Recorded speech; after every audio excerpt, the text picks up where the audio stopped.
ಕರ್ನಾಟಕದ ಮಹಾಜನರೇ ಎಚ್ಚರ ಎಚ್ಚರ ಎಚ್ಚರ. ರಾಜ್ಯಕ್ಕೆ ಏನು ಬಂತಪ್ಪ ಕೇಡುಗಾಲ. ನಾಳೆಯಿಂದ 4 ದಿನ ಮನೆಯಿಂದ ಹೊರಬರಲೇಬೇಡಿ.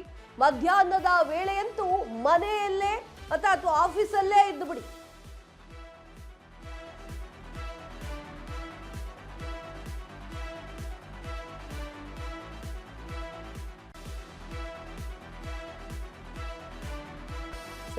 ಕರ್ನಾಟಕದ ಜನರೇ ಎಚ್ಚರ ಎಚ್ಚರ ಎಚ್ಚರ. ರಾಜ್ಯಕ್ಕೆ ಏನು ಬಂತಪ್ಪ ಕೇಡುಗಾಲ. ನಾಳೆಯಿಂದ 4 ದಿನ ಮನೆಯಿಂದ ಹೊರಬರಬೇಡಿ. ಮಧ್ಯಾಹ್ನದ ವೇಳೆಯಂತೂ ಮನೆ ಆಫೀಸ್ನಲ್ಲೇ ಹೊರಗಡೆ ಓಡಾಡಿದ್ರೆ ಭಾರೀ ಡೇಂಜರ್. ನಾಳೆಯಿಂದ 4-5 ದಿನ ರಾಜ್ಯದಲ್ಲಿ ರಣ ರಣ ರಣ ಬಿಸಿಲು.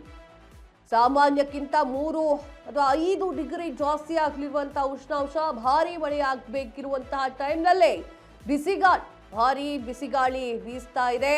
ಹವಾಮಾನ ಇಲಾಖೆ ಈ ರೀತಿಯಾಗಿರುವಂತಹ ಎಚ್ಚರಿಕೆಯನ್ನು ಕೊಟ್ಟಿದೆ. ಎಲ್ಲಾ ಜಿಲ್ಲೆಯಲ್ಲೂ ಕೂಡ ದಿಢೀರ್ ಹೆಚ್ಚು ಬಿಸಿಲು ಬರಲಿದೆ.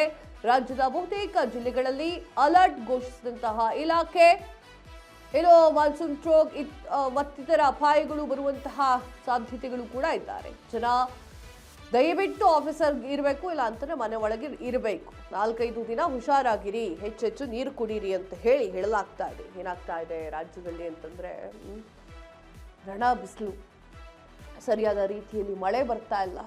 ಬೇಸಿಗೆಗಾಲದಲ್ಲಿ ಇದೀವೋ ಮಳೆಗಾಲದಲ್ಲಿ ಇದೀವೋ ಗೊತ್ತಾಗ್ತಾ ಇಲ್ಲ. ಇಷ್ಟೊತ್ತಿಗಾಗಲೇ ಗದ್ದೆ ನೆಟ್ಟಿ ಮಾಡಿ ಮುಗಿಸ್ತಿದ್ರು, ಕೆಲವೊಂದು ಕಡೆಗೆ ನೆಟ್ಟಿನೇ ಕೂಡ ಆಗಲಿಲ್ಲ.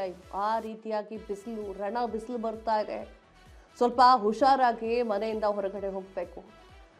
ನಮಗೇನು ಬೇಕು, ನೀರು ಬೇಕು. ಈ ಹೊತ್ತಿಗೆ ನೀರು ಜಾಸ್ತಿ ಕುಡಿಬೇಕು. ಈ ವಿಚಾರ ಏನು ಅಂತಂದರೆ, ಬೇಸಿಗೆಗಾಲದಲ್ಲಿ ಈ ರೀತಿಯಾಗಿ ಡಿಗ್ರಿಗಳು ನೋಡ್ಬೋದಾಗಿತ್ತು ನೀವು. ಆದರೆ ಮಳೆಗಾಲದಲ್ಲಿ ಬರ್ತಾ ಇರೋದು ಇದೇ ಕರ್ನಾಟಕದಲ್ಲಿ ಫಸ್ಟ್ ಟೈಮ್. ಈ ರೀತಿಯಾಗಿರುವಂಥ ರಣ ಬಿಸಿಲು ಮಳೆಗಾಲದಲ್ಲಿ ಯಾರೂ ಕೂಡ ನೋಡಲಿಲ್ಲ. ಬೇಸಿಗೆಗಾಲನೂ ಮಳೆಗಾಲನೂ ಅಂತ ಗೊತ್ತಾಗ್ತಾ ಇಲ್ಲ. ಇನ್ನು ಸ್ಟ್ರೋಕ್ಗಳಾಗುವಂತಹ ಸಾಧ್ಯತೆಗಳಿರ್ತವೆ. ಮಕ್ಕಳನ್ನು ಸ್ವಲ್ಪ ಹೊರಗಡೆ ಕಳಿಸ್ಬೇಕಾದ್ರೆ ಹುಷಾರಾಗಿ ಕಳಿಸಿ. ಮಕ್ಕಳಿಗೂ ಕೂಡ ಆಟ ಆಡಬೇಕು ಅನ್ನೋ ಕಾರಣಕ್ಕಾಗಿ ರಣ ಬಿಸಿಲೆಲ್ಲ ಬಿಡಕ್ಕೆ ಹೋಗಬೇಡಿ. ರಾಜ್ಯದ ಪರಿಸ್ಥಿತಿ ಸ್ವಲ್ಪ ಭೀಕರವಾಗಿದೆ.